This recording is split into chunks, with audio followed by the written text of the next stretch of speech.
ICE agents arrive at people's homes without a judicial warrant, sometimes with an administrative warrant, and sometimes without any documents whatsoever. They would come up to the front door, knock on it in hopes of getting the occupants outside and making an arrest. Now, ICE agents would rely on what's called a knock and talk exception to the warrant requirement under the Fourth Amendment. But unlike the knock and talk that we're familiar with, the one I've described on this channel many times, the court would later describe this tactic similar to knock and arrest versus knock and talk, because the idea was never for the ICE agent to talk to the individual inside. In fact, some of the ICE agents would wear a police emblem on their vest rather than ICE. They would lie to the occupants about making some investigation about some different crime. But of course, the whole time the ICE agent was trying to make an arrest. So a few years ago, the Central District of California took on a class action lawsuit trying to determine whether this tactic is constitutional under the Fourth Amendment. So that's what we're going to discuss today. Welcome back to the LAWSTACHE channel. If you're new here, hit that subscribe button. If you're listening to the podcast version of this recording on Audible or Spotify, please give my podcast a 5-star review rating. And finally, if you want to support this channel, consider going to lawstache.com and check out some of the merch, including the Do Not Arrest This Person t-shirts. Thanks for watching. Quick message from LawStache. Are you charged with a crime? Or do you want to know your rights if stopped by police? Watch California attorney Anton Vialtsin discuss legal cases from the Supreme Court, Ninth Circuit, and California state courts on the LawStache YouTube page. Anton has handled hundreds of federal and state criminal cases, has an in-depth knowledge of the law, and has the best mustache ever. Subscribe to the LawStache YouTube page. That's LAWSTACHE. Today we're discussing a Central District of California case, Kidd versus Mayorkas. And it deals with ICE agents making an entry into a private and constitutionally protected area of a home without consent and without a judicial warrant to make an arrest. And I think the best way to start is to talk about some of the examples on how the ICE agents would conduct themselves in practice. Example number 1. On February 17 at approximately 8:30 in the morning, ICE officers conducted a knock and talk at the home of Diana Rodriguez in Santa Ana. The officers approached the back entrance of Rodriguez's home, which is only accessible by entering the backyard. After Rodriguez's girlfriend answered the door, an officer asked Rodriguez to step outside, answer some questions, and provide officers with identification. After Rodriguez stepped outside, the officers took her into custody. Example number 2. On April 23rd, approximately 7:30 in the morning, ICE officers approached the residence of Linda Urbano Vasquez in Pomona. By entering through a fence surrounding her property, the officers entered onto a covered porch to reach the front door. When Urbano Vasquez answered the door, officers indicated they were probation and looking for her brother, Jose. After Jose approached the front door, the officers took him into custody. So in the first example, we're talking about curtilage. Officers go into a private area of the home. In the second example, they're impersonating a probation officer even though they're ICE. And now in this third example, on October 13, ICE officers conducted a knock and talk at the residence of Mr. Lopez in Anaheim. To access the front door, the officers had to enter a small patio outside the door that was covered by a tarp and enclosed by a gate. So again, we're talking about curtilage here. When Mr. Lopez approached the door, the officers told him that they needed to speak with him outside. When the officers took him into custody at that point. So 3 examples where the officers are entering a curtilage or the area that intimately surrounds the home to make an arrest. Again, without a judicial warrant. So first, let's discuss the Fourth Amendment. the one that protects against unreasonable searches and seizures, and whether this particular tactic is constitutional under the Fourth Amendment. At the core of the Fourth Amendment stands the right of the man to retreat into his own home and there be free from unreasonable governmental intrusions. It is a basic principle of Fourth Amendment law that searches and seizures inside a home without a warrant are presumptively unreasonable.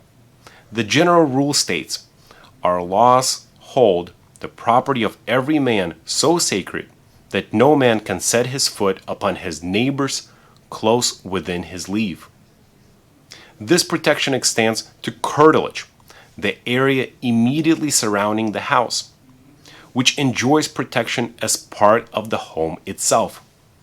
Therefore, because the curtilage is part of the home, searches and seizures in the curtilage without a warrant are also presumptively unreasonable.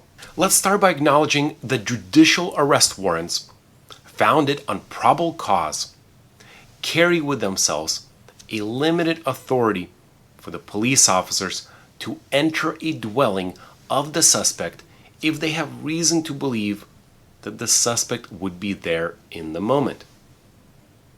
But of course, judicial arrest warrants are different than administrative warrants that ICE usually carries.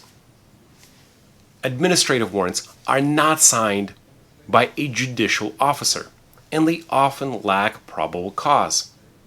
And so administrative warrants do not give authority to ICE to enter a dwelling. And so without a special authority from the warrant, the ICE agents then had to rely on what they believed was implied consent, that they could enter the curtilage because they had consent, or quote-unquote implied consent, from the individuals inside. Let me tell you how that works. A person can give leave, even implicitly, for another to enter the constitutionally protected extensions of one's home. A license may be implied from the habits of the country, and the knocker on the front door is treated as an invitation or license to attempt an entry, justifying ingress to the home by solicitors, hawkers, and peddlers for all kinds of salable articles. This implicit license typically permits the visitor to approach the home by the front path, knock promptly, wait briefly to be received, and then, absent invitation to linger longer, leave. This is, of course, the Supreme Court case Jardines, which I've previously discussed on this channel.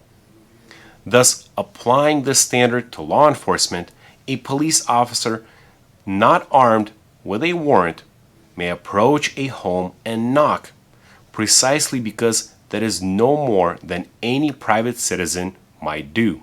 The court distinguished between a true knock-and-talk exception and the tactics used by ICE. While it is permissible for law enforcement to come up to the front door, knock on it, and speak to the occupant for quote-unquote informational purposes, it is completely impermissible, unlawful, and violates the Fourth Amendment when ICE would knock on the front door with the purpose of arresting the occupant. This is not a knock and talk.